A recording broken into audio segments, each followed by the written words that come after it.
Hello and welcome to another episode of Laptop Retrospective, and today we are looking at another keyboard, and this one is from the company LoFree. And they make all sorts of keyboards, laptop accessories, and just general overall accessories for things. This is their Flow keyboard, which has just finished one crowdfunding campaign and has started another over on Kickstarter.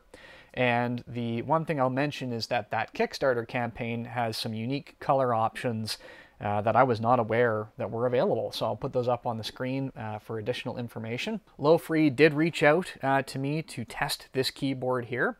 So while they did provide this product and I did not personally purchase it or back it, my opinions do remain my own. I will leave some links in the description of where you can get your own. As far as I can tell, once these are released, they're probably going to retail for about over 200 Canadian dollars, probably more. So definitely a premium price there. So let's see if it's worth it. The claim to fame of the LoFree Flow is a very low profile, thin keyboard, about 10 millimeters thick, with Kailh palm switches, which are the world's first switches to be made from that material, self-lubricating, very, very smooth, and the whole keyboard is hot swappable. Now, there are two types. You can either get them in the Phantom Tactile, which I do have here, or the Ghost Linear, which is often featured on the white variant. With regards to the Kickstarter colors, I'm not too sure what switches those come with. You'll have to check that out when you go to back it. It's also the world's first gasket-mounted low-profile keyboard, so you're not compromising on a gasket mount, even on such a small-sized keyboard like this. PBT keycaps mean that you're going to have really good wear, and you also have RGB side light, not through the keys itself, but on the sides of the keyboard, and a 2000 milliamp internal battery will give you about 40 hours of use. Bluetooth or USB Type-C configuration is possible, and I am told that it will give you Win and Mac compatibility. So, all that being said, let's go ahead and open this up and see what we get on the inside. All right, we'll peel that off to one side. In this little holder, we have a series of instructions, something I can't read, more things I can't read, and a manual in both English and in Chinese. So, if we need that, we know where to turn to. Over here, we do have a USB Type-A to USB Type-C cable. So that'll come in handy for obviously plugging it in. And then we have the keyboard itself. And it's interesting, like it is sturdy, you can tell immediately by picking it up, but it's not heavy. Ooh, these keys are going to be fun, I can already tell. We do have a 10 millimeter base of aluminum that the whole thing sits in. We do have this kind of rose gold colored accent here on the side with the nameplate for LoFree. We do see that these are dual caps, so Option Win, Command Alt, so you're not swapping out the keycaps, which I suppose is an economical solution, but for me personally, I would like my caps to say one or the other, just to ensure that I'm finding the correct key a bit quicker. So this is an 87 key layout that is squished rather nicely, but you do still have a good size set of keys. The only thing I'm going to be cautious about is this up arrow that's nestled in against the Shift key, which is not in line with the Enter key. That's an interesting choice that could throw off a couple of people depending on how much you use that right shift and the arrow keys. So just keep that in mind if you're looking to buy this. On the bottom here, we have these two kind of, again, gold colored feet that helps the keyboard sit up. They're not adjustable, but theoretically you could remove them and then this would become your base. The only problem with that is that this part would stick out and it would probably wobble. You do have a switch here for off, on, or Bluetooth with the USB Type-C connection right there. And we can see all the way around the edges some Torx screws that likely hold the whole keyboard together, which means that you could probably disassemble this if you really wanted to. I'm guessing these two areas right here are going to be our side lights. And if we turn it over, ooh,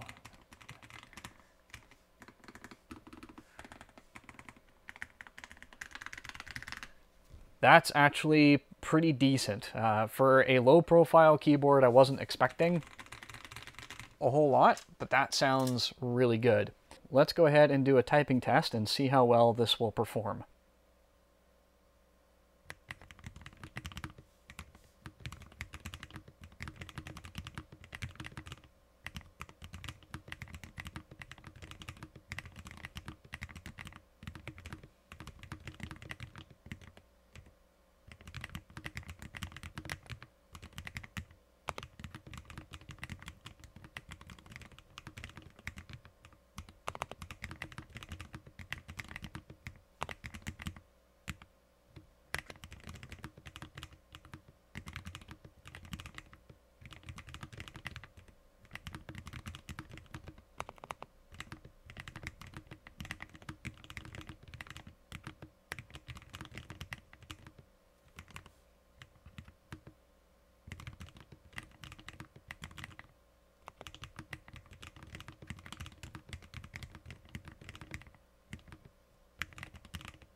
All right, so at first blush, this is actually one of the faster times that I have recorded for a keyboard. For the very first time using it, I was able to get 74 words per minute with a 97% accuracy, which I'm actually pretty pleased about. Given that this switch is tactile, it's not linear, which is something that I'm not entirely used to, I've found the whole process to be very nice, very, very smooth. Yeah, like it's a nice keyboard, especially if you enjoy the aesthetic. In my mind, you have some of the key shortcut keys that you normally have here, which are essential, like print screen, delete, home, and page up, page down. So those are all there. And yeah, overall, I think that if you were looking for a keyboard that was thin and low profile, you would definitely have to put this on the list due to the build, the keycap feel. Yeah, it's very nice. I'm going to keep using it, and then we'll wrap up with some conclusions. All right, so here are my overall takeaways. This keyboard has a fair few features that I think make it an excellent choice for a thin and low profile. There are a couple of other things that I want to point out just to make sure that people understand how it functions, so you're not buying the keyboard thinking that you're getting X when you're in fact getting Y.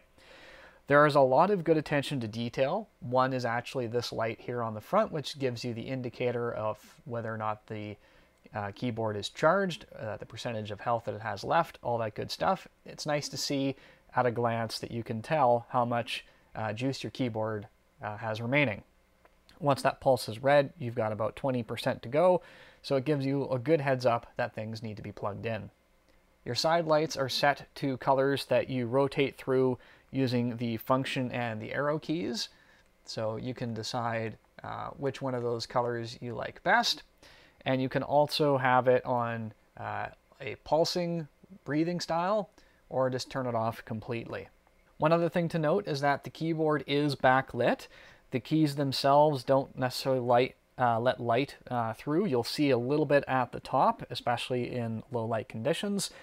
As far as I can tell, you have a white backlit LED. There is no customization of color for the LEDs on the backlight of the keyboard. If that proves to be incorrect, I'll leave a comment in the comment section down below discussing how you would get different colors. But as of right now, that doesn't seem to be the case. I'll also be leaving in the description places where you can put pre-orders or orders for this keyboard if you're interested. And if you have any questions or comments about the design or the functionality of the keyboard, I'd love to hear them in the comment section down below as well. Once again, I want to thank LoFree for allowing me to take a look at this. I think it's a pretty decent entry that provides an awful lot in terms of the low-profile mechanical keyboard market, and that will hopefully breed further innovation that we will see across the board. If you enjoy this sort of content and would like to see more, I will leave a playlist and some other stuff for you to check out, as well as some recommendations on how you can support the channel in the corner there. Thank you so much, and I'll see you next time.